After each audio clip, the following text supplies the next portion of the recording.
আসসালামু আলাইকুম আমার প্রিয় ভাই বোনেরা।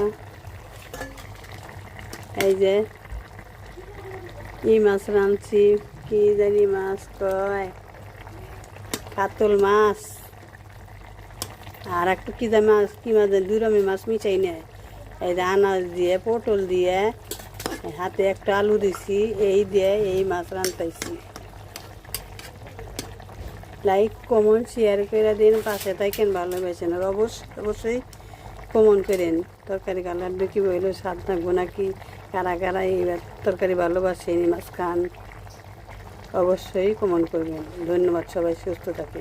আসসালামু আলাইকুম প্রিয় ভাই বোনেরা। এই যে সব রকমের মশলা কষাইছি, সব বক করে কষাইতেছি।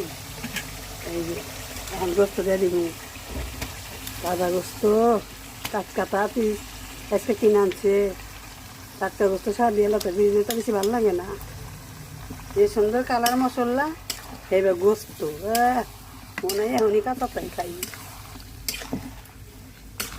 ভাই বোনেরা, লাইক কমেন্ট শেয়ার করে দিন, পাশে থাকেন, সবাই সুস্থ থাকেন, ভালো থাকেন। ধন্যবাদ।